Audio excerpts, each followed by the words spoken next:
प्रदेश विशेषमा आज हामीसँग हुनेछन् कर्णालीमा माओवादीका मन्त्री हेरफेर, पालै पालो सबै सांसद बने मन्त्री, भागभण्डामै बित्यो 5 वर्ष। सप्तकोशीको बाढीबाट विस्थापितहरू धमाधम घर फर्कन थाले, त्रास भने उस्तै। बुटवलमा अत्याधुनिक अन्तर्राष्ट्रिय सम्मेलन केन्द्र निर्माण सम्पन्न, पर्यटन प्रवर्धन हुने अपेक्षा। र अज्ञात रोगले सिन्धुपाल्चोकमा खसी बोका मर्न थाले, व्यावसायिक किसान चिन्तित। नमस्कार, म अश्विनी सिटौला। यी थिए प्रदेश विशेषका आजका सामग्री। यसबाहेक महोत्तरीमा 25 वर्षदेखि अलपत्र मणिपाल अस्पताल र जलेश्वरमा इन्जिनियरिङ कलेज बन्ने भएको सामग्री हामीसँग रहनेछ।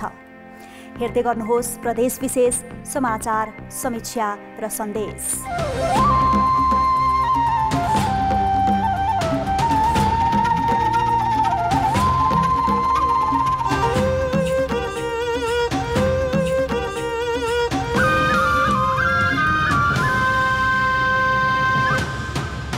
प्रदेश विशेष प्रेजेंटेड बाय एशियन पेंट्स।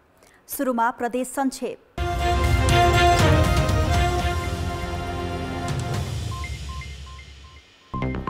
नजिकै गएको चुनावलाई लक्षित गरी नेपाली कांग्रेसले देशव्यापी प्रचार प्रसार अभियान थालेको छ।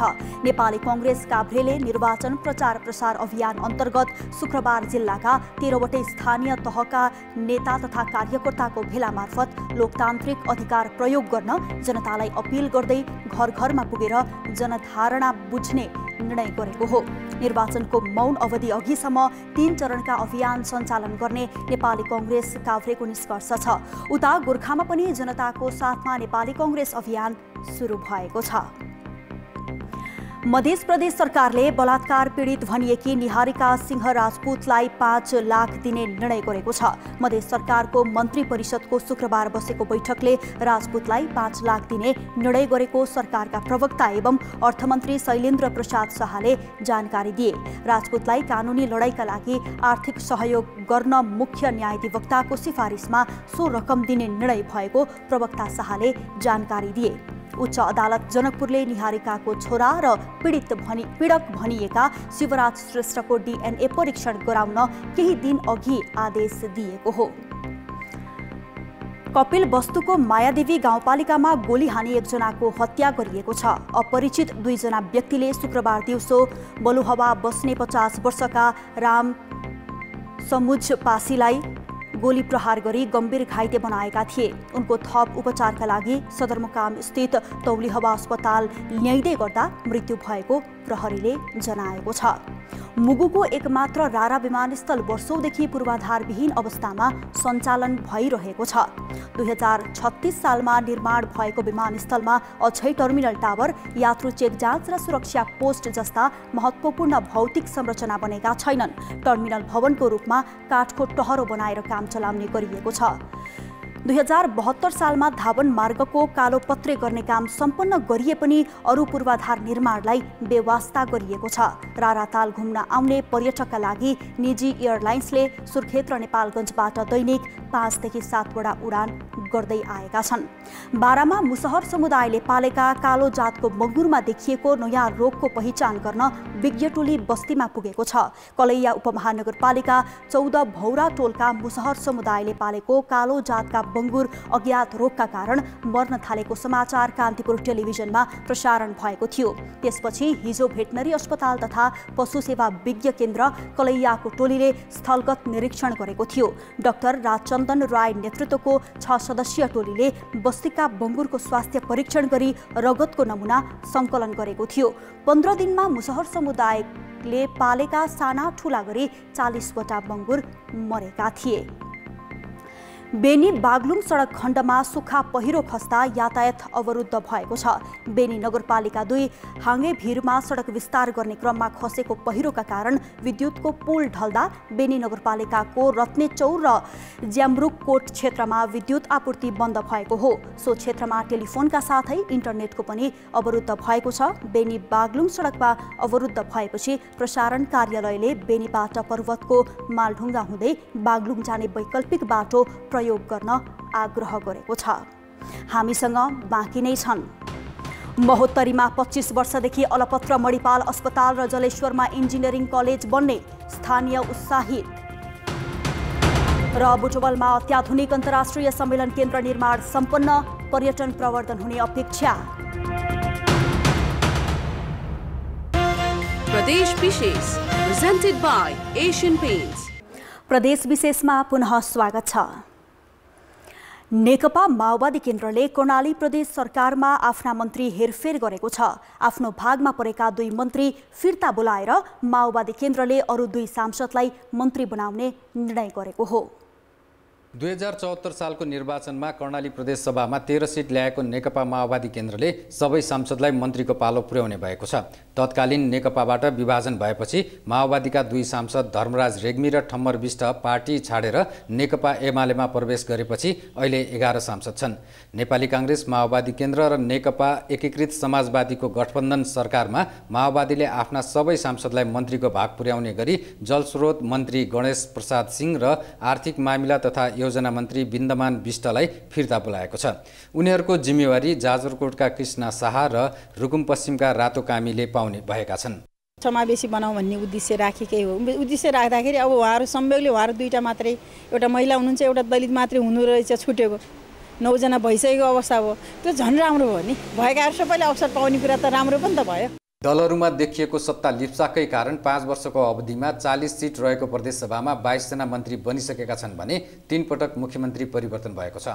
नेकपा माओवादी केन्द्र र नेकपा एमालेको पार्टी एकतापछि कालीकोटका महेन्द्रबहादुर साई मुख्यमन्त्री बनेका थिए। पार्टी विभाजन भएपछि नेपाली काङ्ग्रेस र माओवादी बीच 6 महिनाको समय अवधि बाँडफाँड गरी पुनः महेन्द्रबहादुर साई मुख्यमन्त्री बने। तर त्यसको 6 महिनापछि नेपाली काङ्ग्रेसका जीवनबहादुर साई मुख्यमन्त्री बनेका छन्। दलहरू सत्ता केन्द्रित हुँदा कर्णालीका विकास योजना कार्यान्वयनमा अवरोध पुगेको छ। कर्णाली प्रदेशका मन्त्रीहरू बनेका चाहिँ छन्, उनीहरूलाई पटक पटक मन्त्री बनाइराख्नुपर्ने जरुरी हुँदैन। किन त भन्दाखेरि यदि पटक पटक मन्त्री बनाइयो, अहिलेको जस्तै गरेर गराइयो भने अब पहिला नीति तथा कार्यक्रम, कर्णाली प्रदेशको नीति तथा कार्यक्रममा के छ, अनि प्लानिङ योजना आयोगले गरेको प्लानिङ के छ, त्यसको आधारमा काम गर्न चाहिँ निकै कठिनाइ हुन्छ र जनताले जुन चाहना राखेका विकास निर्माणका कामहरू हुन्, तिनी विकास निर्माणका कामहरू चाहिँ अवरुद्ध हुन्छन्। कर्णाली प्रदेशको 5 वर्ष अवधि सत्ता टिकाउने दाउपेचमै बितेको छ। कर्णालीको विकासका लागि 5 वर्षीय योजना बनाउने प्रदेश योजना आयोग समेत भागभण्डाका कारण गठन हुन सकेको छैन। कान्तिपुर समाचारका लागि क्यामेरामा नवीन साईका साथ कमल पन्त, वीरेन्द्रनगर, सुर्खेत। उदयपुरको बेलका नगरपालिकाका सप्तकोशी भङ्गालो विस्थापितहरू धमाधम घर फिर्न थालेका छन्। घर फर्के पनि मनसुन नसकिएकाले उनीहरूको मनमा त्रास भने उस्तै छ। उदयपुरका सप्तकोशी भङ्गालोले पीडित रामकुमारी माझीको यो चुल्होमा खाना नपाकेको 3 साता भयो। परिवार घर फर्केर बस्न थाले पनि चुल्होको चिसो अझै नसुकेकाले बाहिरै पकाएर खानुपर्छ। राति ढुक्कले निदाउने अवस्था अझै छैन। बिमारी भयौँ, सबै सोथर भयौँ, जान केटाकेटी, अनि हामी फर्केर आएको। गत साउन 18 गते सप्तकोशी कटानले भङ्गालो पसेपछि गाउँ डुबानमा परेको थियो। ज्यान बचाउन गाउँका सबै रातारात सुरक्षित स्थानतर्फ भागेका थिए। बिस्तारै भङ्गालोको पानी कम हुँदै गएपछि चुर्लुममा डुबेका घरहरू सरसफाइ गरेर उनीहरू बस्न थालेका हुन्। बस्तुभाउ र कुखुराहरू छन्, वहाँ कता कता त्यसै कुखुरा हरायो वहाँ गाउँमा, अनि फर्केको। सप्तकोशीले बेलका 3 डुम्रीबोटेमा कटान गरी भङ्गालो छिरेपछि वडा नम्बर 2, 3, 8 र 9 का बस्तीहरू डुबानमा परेका थिए। 2500 घर परिवारहरू विस्थापित बनेका थिए। विस्थापितहरू आफन्त र नगरपालिकाले व्यवस्था गरेको आश्रय स्थलमा बसेका थिए। धेरैजसो घर फर्किसकेको भए पनि 100 घर परिवार अझै आश्रय स्थलमै छन्। महिला, वृद्ध बालबालिका, ज्येष्ठ नागरिकहरू चाहिँ अहिले पनि आश्रय स्थलमा हुनुहुन्छ। विस्थापितहरू घर फर्के पनि खान लाउन राहतको भर पर्नु परेको छ। उनीहरूलाई नगरपालिकाको संयोजनमा विभिन्न दात्री निकाय र सङ्घ संस्थाहरूले राहत उपलब्ध गराइरहेका छन्। कटान स्थलमा स्थानीय आफैले भङ्गालो छेक्ने काम गरेका छन्, तर यसको दिगो समाधानका लागि सरकारले बलियो बाँध लगाउन जरुरी छ। कान्तिपुर समाचारका लागि भोटराज राई, उदयपुर। बुटवलमा अत्याधुनिक अन्तर्राष्ट्रिय सम्मेलन केन्द्र निर्माण भएको छ। बुद्ध जन्मस्थल लुम्बिनीसँग जोडेर लुम्बिनीमा पर्यटन प्रवर्धन गर्न ग्रेटर लुम्बिनी क्षेत्रभित्र पूर्वाधार विकास गर्न भन्दै 2071 साल माघ 15 देखि सम्मेलन केन्द्र निर्माण थालिएको हो। राष्ट्रिय झण्डाको सूर्य चन्द्र अंकित शैलीमा शहरी विकास मन्त्रालयले बनाएको सम्मेलन केन्द्रको शनिबार प्रधानमन्त्री शेरबहादुर देउवाले उद्घाटन गर्दैछन्। काठमाडौँ बाहिरको ठूलो र अत्याधुनिक भनिएको सम्मेलन केन्द्र कस्तो छ त?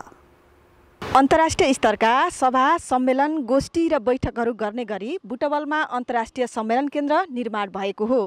बुटवल मण्डपको 9 बिघा 6 कट्ठा क्षेत्रफलमा सम्मेलन केन्द्र बनेको छ। 1 अर्ब 11 करोड लागतमा बनेको सम्मेलन केन्द्र आकर्षक, आधुनिक र उन्नत प्रविधियुक्त छ। 2700 क्षमताको सम्मेलन केन्द्रमा 1000 जना अट्ने बाल्कनी सहितको आकर्षक मुख्य हल छ। टोटल 13वटा हलहरू चाहिँ छ। सबै हल र मिटिङ हल, मल्टिपर्पज हल, लेक्चर हल, ब्रिफिङ हल भनेर यसरी चाहिँ क्याटेगोराइज गरेको छ। त्यो सबैको गर्दाखेरि चाहिँ हाम्रो चाहिँ 2700 सिट क्षमताको चाहिँ यसको क्षमता हुन्छ ओभरअलमा। सम्मेलन केन्द्रका सभा हल र बैठक कक्षहरू लुम्बिनी प्रदेशका 12वटै जिल्लाका पर्यटकीय र धार्मिक क्षेत्रका नामबाट राखिएको छ। सम्मेलन केन्द्र राष्ट्रिय झण्डा चन्द्र सूर्य आकारको छ। त्यसमा चन्द्र र सूर्य आकारका 2वटा भवन छन्। केन्द्र बाहिर आकर्षक पानीका फोहरा सहितका पोखरीहरू छन्। आकर्षक खुला पार्किङमा 404 पाङ्ग्रे र 402 पाङ्ग्रे गरी 800 सवारीका साधन पार्किङ गर्न सकिन्छ। शहरी विकास मन्त्रालयले कार्यविधि बनाउने र कसले कसरी सञ्चालन गर्ने भन्ने टुङ्गो अझै लगाएको छैन। 3 खालको विधि रहेछ यसमा, तर जुन विधि भए पनि यसको भोलि संरक्षकत्व राम्रोसँग भएन भने विभिन्न टुटफुटहरू आउला, विभिन्न समस्याहरू थपिएलान्, चाँडै मक्किएर जाला, होला, बिग्रेला होइन। त्यस कारणले यसलाई स्थानीय तहले दियो भने बढी संरक्षण हुन सक्छ भन्ने हाम्रो विश्वास हो। बुद्ध जन्मस्थल लुम्बिनीको विकास र प्रचार प्रसार, अन्तर्राष्ट्रिय गौतम बुद्ध विमानस्थलको सञ्चालन, औद्योगिक र व्यापारिक क्षेत्र विस्तार लगायतले बुटवल र आसपासमा अन्तर्राष्ट्रिय स्तरका कार्यक्रमहरू धेरै हुन थालेका छन्। शहरी विकास मन्त्रालयले तत्काल कार्यविधि बनाएर बुटवलमा निर्माण भएको यो अन्तर्राष्ट्रिय सम्मेलन केन्द्र छिटो सञ्चालनमा ल्याउन आवश्यक छ। कान्तिपुर समाचारका लागि क्यामेरामा स्वस्तिक श्रेष्ठका साथ अमृता अनमोल, बुटवल, रूपन्देही। प्रदेश विशेष प्रेजेन्टेड बाय एशियन पेन्ट्स। प्रदेश विशेषमा पुनः स्वागत छ। खसी बोका अज्ञात रोगले धमाधम मर्न थालेपछि सिन्धुपाल्चोकका व्यावसायिक किसान चिन्तित भएका छन्। दशैंका लागि पालेका खसी बोका बिक्री वितरणको सिजन सुरु भएकै बेला मर्न लागेका हुन्। खसी बोकामा लागेको रोग भने पहिचान भएको छैन। आफूले पालेको खसी बोका धम्माधम मर्न थालेपछि चौतारा साङ्गाचोक गढी नगरपालिका 10 लप्सेकी प्रमिला गिरी चिन्तामा छिन्। 1 महिना यता उनले पालेका 70वटा भन्दा बढी बयड जातका बोका र बाख्रा मरिसकेका छन्। दशैंमा बिक्री गर्ने लक्ष्यसहित व्यावसायिक रूपमा पालिएका खसी बोका मरेपछि उनी निराश छिन्। दशैंको सिजनमा मेरो जुन प्रफिट आउनु पर्ने थियो त्यो अहिले नभएको कारणले गर्दाखेरि घाटा जाने हो कि म जस्तो कृषकले चाहिँ भनौँ न अहिले पलायन हुनुपर्ने स्थिति आउने हो कि। खसी र बोकामा लागेको रोग अझै पहिचान भएको छैन। यो रोगबाट पछिल्लो 1 महिनाभित्रै जिल्लाभर 300 भन्दा बढी खसी बोका मरेका छन्। आम्दानी गर्ने बेलामा खसी बोका धम्माधम मर्न थालेपछि व्यावसायिक किसान सबैभन्दा बढी मारमा परेका छन्। मेरो 70वटा जति मर्यो। मरिसकेपछि म योचोटि पुरै दबाईको घाटामा गएँ भन्दा पनि भयो। अहिले एउटा खसी बोका खरिद गर्न 60 देखि 70 हजार रुपैयाँसम्म पर्छ। ज्वरो आउने र सास फेर्न गाह्रो हुने जस्ता लक्षण देखिएपछि खसी बोका मर्ने गरेका छन्। रोगको पहिचान हुन नसक्दा उपचारसँगै व्यवसाय नै अन्योलमा परेको छ। क्षति हुनेबाट बचाउनको लागि जैविक सुरक्षाको पनि हामीले ख्याल गर्नुपर्छ। त्यसै गरी खोर गोठ व्यवस्थापनको कुराहरूमा पनि ख्याल गर्नुपर्छ। दशैं नजिकै गरेका बेला व्यावसायिक रूपमा पालिएका खसी बोका मरेपछि किसानको व्यवसाय नै चौपट्ट भएको छ। रोगको पहिचान गरी औषधि उपचारको व्यवस्था मिलाउन सरकारले ढिलाइ गर्नु हुँदैन। कान्तिपुर समाचारका लागि कमला पाक्सिन, सिन्धुपाल्चोक। महोत्तरीको जलेश्वरमा 25 वर्षदेखि निर्माण कार्य अलपत्र परेको मणिपाल इन्जिनियरिङ कलेज अब बन्ने भएको छ। जनकपुरमा मणिपाल शिक्षण अस्पताल र जलेश्वरमा इन्जिनियरिङ कलेज बन्ने भएपछि मध्य प्रदेशको स्वास्थ्य तथा शिक्षा क्षेत्र सुधार हुने अपेक्षा गरिएको छ। मणिपाल एजुकेसन एन्ड मेडिकल ग्रुपले महोत्तरीको जलेश्वरमा 25 वर्ष अघि खरिद गरेको जग्गामा इन्जिनियरिङ कलेजसँगै अन्तर्राष्ट्रिय स्तरको प्राविधिक कलेज सञ्चालनमा ल्याउने भएको छ। त्यस्तै जनकपुर धाममा पनि 300 शैय्याको मणिपाल शिक्षण अस्पताल बनाउनेछ। 25 वर्षदेखि चर्चामा रहेका तर ओझेलमा पर्दै आएका यी दुई योजना बन्ने भएपछि जनकपुर र जलेश्वरवासी उत्साहित छन्। इन्जिनियरिङ कलेज अहिलेसम्म खुले छैन, ओभरसेयरिङसम्म मात्रै छ। कलेज खुल्दा सबै यहाँ धेरै महोत्तरी जिल्लामा धेरै गाउँहरू छ, सबै गाउँका विद्यार्थीहरू यहाँ आउँछ। धेरै फाइदा हुन्छ। यहाँ हाम्रो जग्गा जमिनको रेट बढ्छ। यहाँ कति मान्छे बेरोजगार छ, तिनीहरूको अलि रोजगार आउँछ। मणिपालको तात्कालीन सञ्चालक समूहले 2.5 दशक अघि जलेश्वरमा खरिद गरेको करिब 35 बिघा जग्गामा इन्जिनियरिङ कलेजसँगै अन्तर्राष्ट्रिय स्तरको प्राविधिक कलेज बन्नेछ।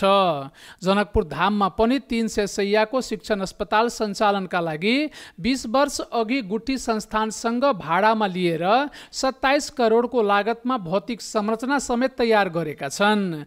त्यही संरचनालाई विस्तार गर्दै मणिपालले शिक्षण अस्पताल बनाउने प्रक्रिया थालेको छ। यो प्रोजेक्ट अगाडि बढोस् र यहाँको जनता, यहाँको चाहिँ युवाहरू, यहाँको चाहिँ सबै शैक्षिक हिसाबमा अलिकति चाहिँ केही न केही कुराहरू फुलफिल गरोस् भन्ने हामी संवेदनशील छौँ। जनकपुर धाम र जलेश्वरमा शिक्षा र स्वास्थ्यका ठूला पूर्वाधार बन्ने भएपछि मध्य प्रदेशका धेरै नागरिक लाभान्वित हुनेछन्। 1 महिनाको प्रयास हाम्रो जुन जनताले जुन हामी जनतामाथि जुन बाचा गरेको थियो त्यो बाचा हामी पूरा गर्दैछौँ। हाम्रा बालबच्चा पनि भोलि पढ्लान्, लेख्लान्, विद्वान बन्लान्, इन्जिनियर बन्लान् भन्ने उद्देश्यले नै हामी त्यो जग्गा दिएका हौँ। तर त्यो जग्गालाई आजसम्म कुनै किसिमको काम नगरेर त्यसै राखेका जग्गा छन्। त्यो जग्गामा अविलम्ब इन्जिनियरिङ कलेज निर्माण हुनु पर्यो। निर्माण प्रक्रिया अघि बढाउने बारे मध्य प्रदेश तथा स्थानीय सरकारलाई जानकारी समेत दिइसकेको छ। मध्य प्रदेशमा सुविधा सम्पन्न अस्पताल नहुँदा यहाँका बासिन्दा अन्य जिल्लासहित भारत जान बाध्य हुँदै आएका छन्। कान्तिपुर समाचारका लागि अमरकान्त ठाकुर, जनकपुर धाम, धनुषा। समयमै बजेट ल्याएको लुम्बिनी प्रदेश सरकारको चालु आर्थिक वर्षको 1 महिना नाघिसक्दा समेत बजेट कार्यान्वयनमा आएको छैन। किसानलाई विभिन्न मौसमी बालीमा अनुदान दिने व्यवस्था सहितको बजेट ल्याएको प्रदेश सरकारले समयमै कार्यविधि नबनाउँदा कार्यान्वयनमा ढिलाइ भएको हो। लुम्बिनी प्रदेशका पहाडी भूभागमा किसानले कोदो र फापरको खेती गरिसके। अबको केही दिनमा तोरी, गहुँ, केराउ, रहर लगायतका मौसमी बाली लगाउँछन्। मौसमी बालीगत खेती लगाउने समय भइसक्दा समेत लुम्बिनी प्रदेश सरकारले ल्याएको कृषि बजेट अझै कार्यान्वयनमा आएको छैन। सरकारको उदासीनताले किसान अनुदानका कार्यक्रमबाट वञ्चित छन्। कुनै पनि हामीले सहयोग पाएनौं सरकारदेखि। चालु आर्थिक वर्षका कार्यक्रम साउनदेखि नै सञ्चालन हुनुपर्ने हो। कार्यक्रम सञ्चालन गर्न कार्यविधि आवश्यक पर्छ, तर अहिलेसम्म कार्यविधि तयार भएको छैन। कृषि तथा भूमि व्यवस्था मन्त्रालयले गएको साउन 25 गते कार्यविधि बनाएर अर्थ मन्त्रालय पठाएको थियो। अर्थ, कानुन र मुख्यमन्त्री कार्यालयबाट पास हुँदै मन्त्री परिषदको बैठकले निर्णय गरेपछि मात्र महातत्का कार्यालयमा कार्यविधि पुग्छ। प्रक्रिया अझै नटुङ्गिएकाले कहिले कार्यविधि आउँछ भन्न सकिने अवस्था छैन। अर्थ र कानुनबाट सहमति हुनुपर्छ पहिला, त्यसको लागि हामी 25 गते पठाइसक्यौँ र त्यहाँबाट सहमति भएर आइसकेपछि हामीले मुख्यमन्त्रीको कार्यालयमा पठाउँछौँ। मुख्यमन्त्री कार्यालयमा पठाइसकेपछि त्यहाँ मन्त्री परिषदले निर्णय गर्छ र त्यो कार्यालयमा जान्छ। कार्यविधि पास भएर आएपछि महातत्का कार्यालयले सूचना प्रकाशन, स्थलगत अनुगमन, अनुदान ग्राही छनौट र त्यसपछि मात्र सम्झौता हुन्छ। कार्यक्रम कार्यान्वयनको चरणमा पुग्दा 1 महिनाभन्दा बढी समय लाग्छ। समयमा कार्यविधि नआए तराईमा लगाउने हिउँदे बालीका कार्यक्रम समेत प्रभावित हुने कृषि प्राविधिकको भनाइ छ। भदौको तेस्रो हप्ताबाट किसानहरूले बेड प्रिपरेसन गर्ने अनि त्यसपछि बिउ राख्ने काम सुरु गर्ने गरे भएको हुँदा तराई पहाड दुईटैलाई कार्यविधि अबको 10-15 दिनभित्र कार्यविधि प्राप्त नभएमा धेरै किसानहरू चाहिँ वञ्चित हुने नै देखिन्छ। गत वर्ष पनि कार्यविधि ढिलो आउँदा हिउँदे बालीका कार्यक्रम हुन सकेनन्, जसले गर्दा मन्त्रालयले लक्ष्य अनुसारको प्रगति हासिल गर्न सकेन। प्रतिफल राम्रो ल्याउन प्रदेश सरकारले यथाशीघ्र बजेट कार्यान्वयनमा ल्याउनु पर्नेछ। कान्तिपुर समाचारका लागि पाल्पाबाट माधव परियालका साथ भुवन पाण्डे, रूपन्देही। प्रदेश विशेष अहिलेलाई सकियो। कान्तिपुर टेलिभिजन हेर्दै गर्नुहोला। नमस्ते।